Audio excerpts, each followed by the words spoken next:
Good morning, students. How are you all? I hope all are doing good. Welcome back to my class. Students, in previous video, we learned about Newton's first law of motion. Let us discuss second law of motion in this video. Okay, children? Shall we start? So, here see. So, Newton's second law explains what happens to an object when non-zero net force acts on it. Suppose we have to place a ball on the veranda, means an open portico, and push it gently. The ball accelerates from rest. So automatically the ball is accelerates from rest. So we can say that force is in action which produce acceleration. So the force is an action which produces acceleration.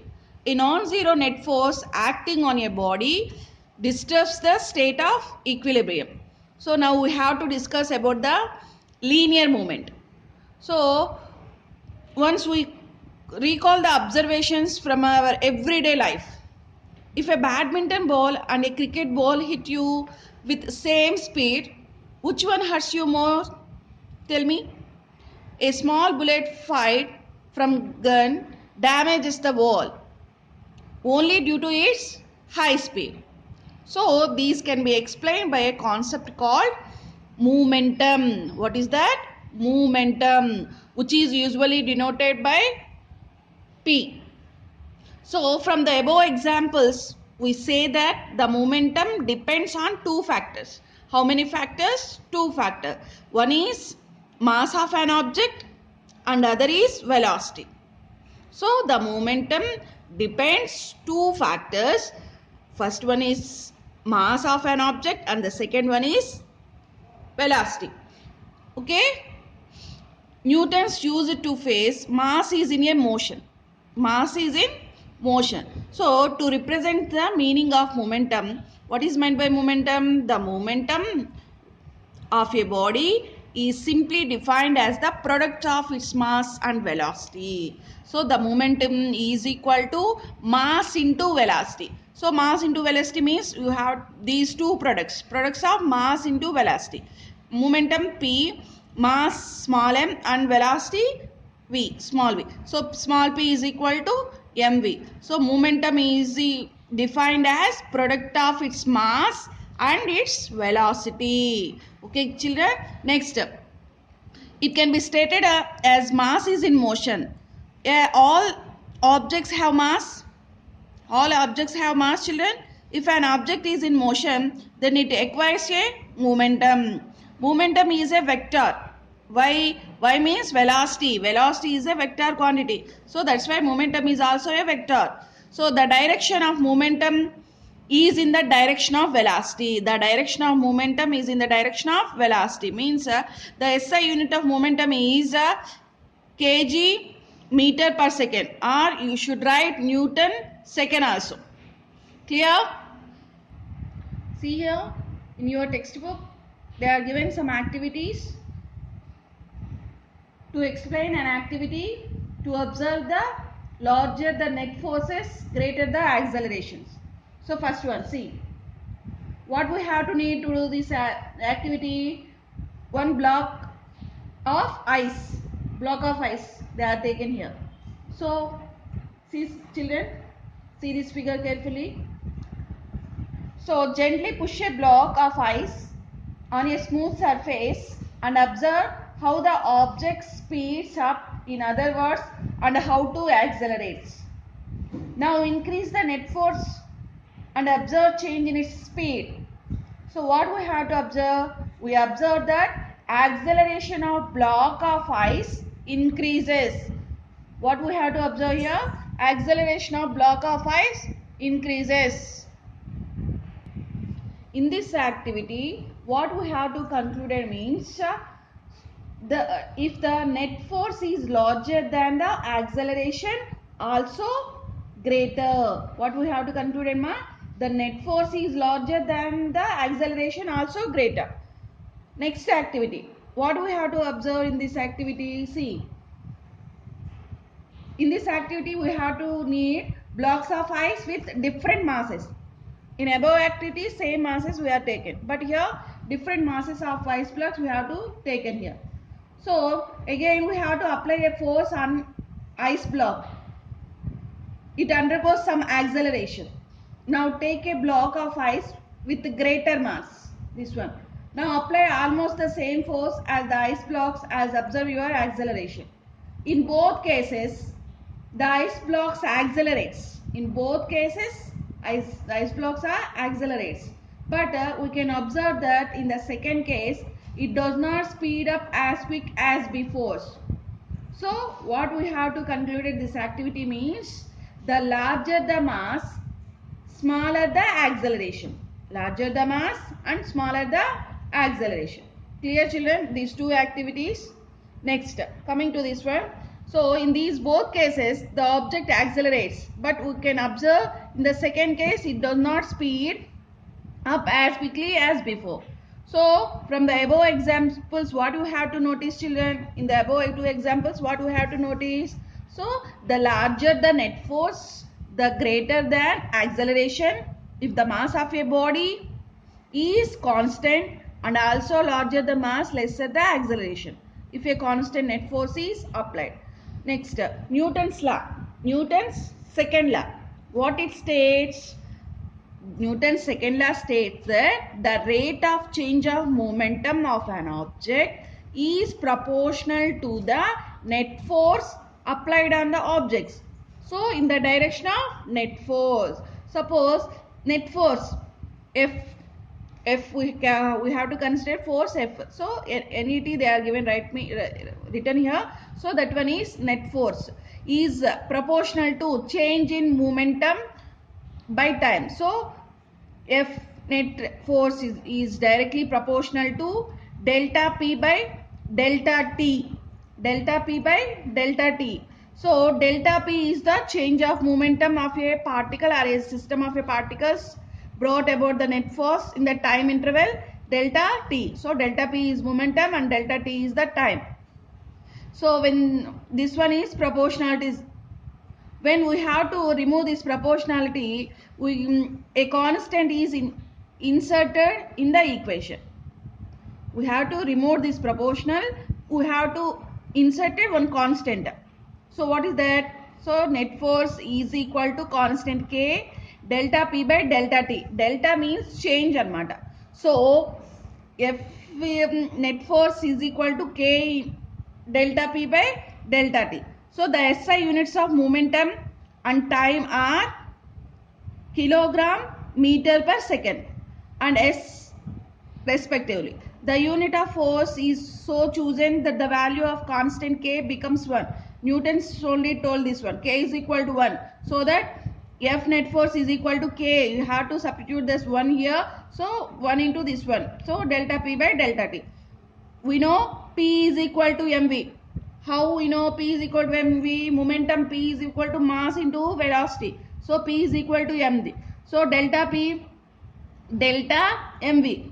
If the mass of a body is constant during its motion, then delta P is equal to delta mv. M delta V. Delta P is equal to m delta V. Now we have to F net force is equal to m into delta V by delta T. We know that delta V by delta T is equal to A. So A is called uniform acceleration. So F net force is equal to m delta V by delta A, delta T is equal to A. So you have to written here. So F net force is equal to ma. So the above formula says that the net force produces acceleration in a body in the direction of force. The SI unit of force are kilogram meter per second square. This unit has been named as Newton. So Newton has named this force. So 1 Newton is equal to 1 kilogram meter per second square. Clear children up to here? See here one example is there. Atwood mission. Atwood mission is used the system to prove Newton's laws of motion. With the help of this motion only you have to prove Newton's laws of motion. So Atwood used the system to prepare Newton's law of motion. Atwood machine consists of two loads. It consists of two loads of masses M1 and M2, and attached to the ends of the limb of a inexhaustible string. Here string is there. So the string runs over a pulley. Now you have to find the acceleration of each load and tension in the string. So here solution, see this figure. We know that the tension of a string always tries to pull the bodies up. So what tension? I use that word once, tension. What is meant by tension? Tension we have to represent it capital T. So tension means the force acting on one particle by the other particle of same pendulum is same medium is called a tension. Again repeating again. Once listen carefully, what is meant by tension?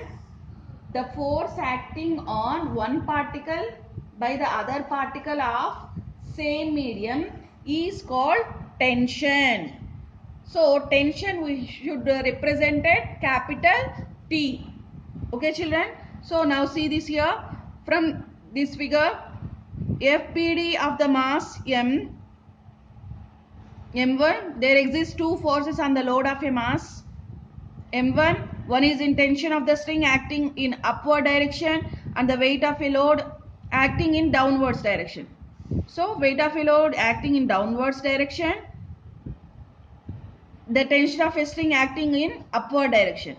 So the net force F is equal to M1A. So M1G minus T is equal to M1A. So this is equation 1. The net force acting on a mass M1 produces an acceleration A in it. So when M1 moves down, M2 moves up. If M1 moves down, M1 moves to up. So the magnitude of acceleration are same. Acceleration of magnitude are same. Magnitude of acceleration are same. Clear? Next see, from the FBD of means M2. Net force is equal to T minus M2G is equal to M2C. This one second equation.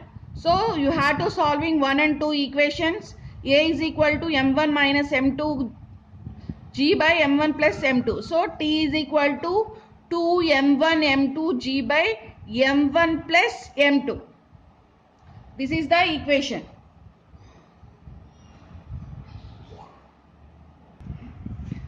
Okay children, up to here understood everyone? Next, coming to that one, third law of motion, Newton's third law of motion. Here they are given one activity. See this figure. So from this activity we have to explain to study about pulling of two spring balances. So what we have to take this one? We have to take to use this activity two springs. We have to take in here two springs. So first procedure see ma. So first see this figure. Take two spring balance of equal calibrations. We have to take two equal spring balances and connect the two spring balances as shown in the figure. See this figure. Connect two spring balances with chain like this. Now pull the spring balances in opposite direction. You have to pull these two balances in opposite directions. Now what we have to observe? We observe that there is no change in the reading of spring balances. We are not able to make the spring balances to show different readings by pulling them simultaneously in opposite directions. So according to Newton's third law of motion, when an object exerts a force on the other object, the second object also exerts a force on the first one, which is equal to in magnitude but opposite in direction. Clear children? So we have to conclude this activity. Two opposing forces are known as action and reaction pairs. Clear? So Newton's third law explains what Newton's third law explains. When one object exerts a force on another object. Suppose if you are walking on the ground at each step, you know that your feet exert some force on the ground. Yes or no, children? So, are you thinking that the ground also exerts some force in the opposite direction on you? Yes or no? Once think, children. Correct only, no? So, is it not surprising to hear that when you push a wall, when the wall pushes you back? Again, see this one figure, action and reaction forces. If two objects interact, the force F is equal to BA exerted by a point A on the object B is equal to the magnitude and opposite in direction of the force exerted by object B on the object A. So FAB is equal to minus FBA. So the negative sign here, the negative sign indicates that reaction force is acting in a direction opposite. So to that the action force. This states that no single isolated force exists. Newton's first law and second law of motion apply to a single body, whereas Newton's third law of motion applies to an interaction between the two bodies. So we have to note that the two forces in Newton's third law never act on the same body. So Newton's third law never act on the same body. So the action-reaction pair in Newton's third law always represents forces acting on two different bodies simultaneously. Clear? So here some examples they are given one by one. See, when birds fly, they push the air downwards with their wings, and the air pushes back the bird in opposite upward direction. So the force applied by the wings of a bird on air and an opposite force applied by the air on wings are equal magnitude and opposite in direction. Clear? So when second example, when a fish swims in water, the fish pushes the water back and the water pushes the fish with equal forces but in opposite direction. The force applied by the water makes the fish to move forward. A rocket, see this one, a rocket accelerates by expelling gas at high velocity. The reaction force of the gas on the rocket accelerates the rocket in the direction opposite to the expelled gases. See this one. So these are the examples, Amma. Up to here clear? That's all for today class, children. I hope all are understood. Once read the textbook carefully. Next time we will meet into the another one.